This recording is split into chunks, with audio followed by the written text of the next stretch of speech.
नमस्कार, मैं हूं आपके साथ सोनिया चौहान। टोटल टीवी पर आप सभी का स्वागत है। चलिए सीधे लिए चलते हैं आपको गोरखपुर, जहां पर उत्तर प्रदेश के मुख्यमंत्री योगी आदित्यनाथ जनता को संबोधित कर रहे हैं। क्या कुछ कह रहे हैं आप भी सुनिए। के अनुसार वैवाहिक कार्यक्रम में जुड़ रहे हैं। मुस्लिम अपने मजहब के अनुसार उन कार्यक्रमों के साथ जुड़ रहे हैं।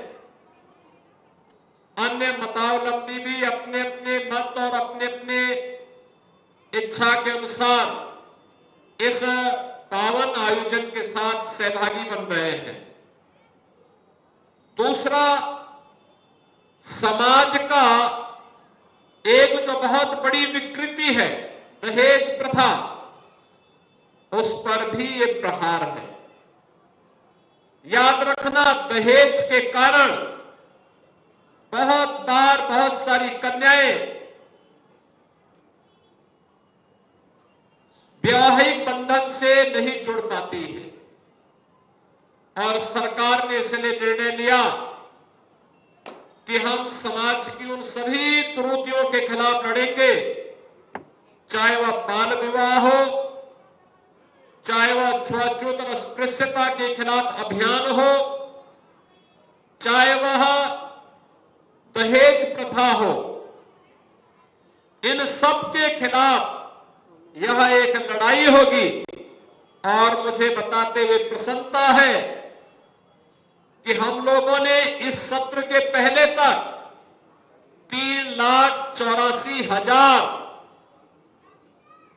9 दंपतियों को पिछले 7 वर्ष के अंदर मुख्यमंत्री सामूहिक विवाह योजना के साथ जोड़ने में सफलता प्राप्त की। और जब ये सत्र संपन्न होगा तो ये मान करके चलिए कि यह संख्या 4 लाख की संख्या पूरी कर चुकी है। 4 लाख 9 दंपति वैवाहिक बंधन के कार्यक्रम के साथ जुड़ चुके होंगे। यानी ये मान करके चलिए कि 4 लाख विवाह ऐसे हैं जिन्होंने दहेज नहीं लिया है, दहेज नहीं दिया है, बल्कि समाज के सामने एक आदर्श प्रस्तुत किया है कि नहीं, हम किसी भी सामाजिक उस विकृति के खिलाफ लड़ेंगे जो समाज में किसी भी प्रकार की विसंगति को जन्म देता हो।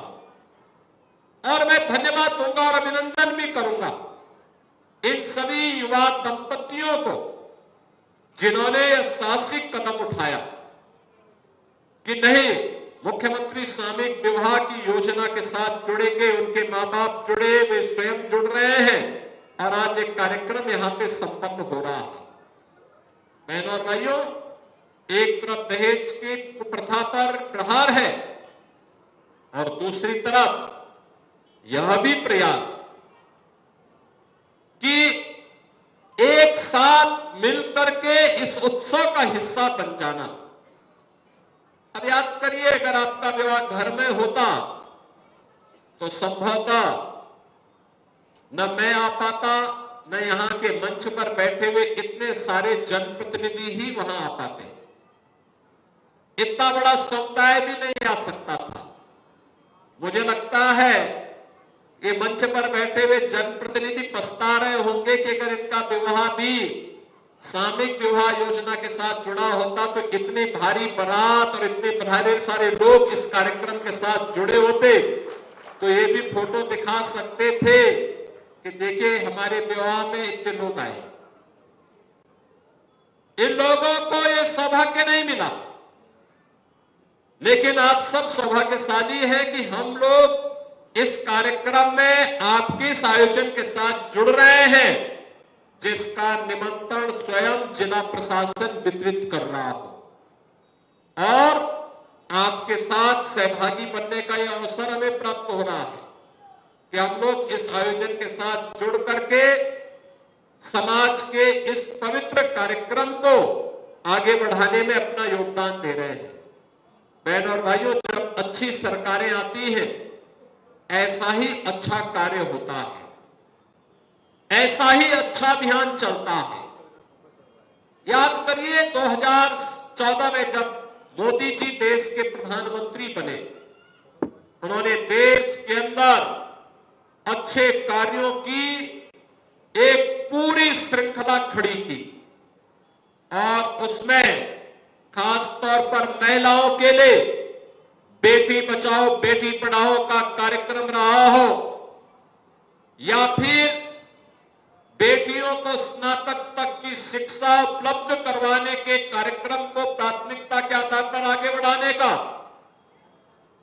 चाहे वह हर घर में नारी गौरव के प्रतीक शौचालय उपलब्ध करवाने का रहा हो या जिन घरों में रसोई गैस के कनेक्शन नहीं थे उन लोगों को उज्ज्वला योजना में रसोई गैस का सिलेंडर उपलब्ध करवाने के कार्यक्रम को,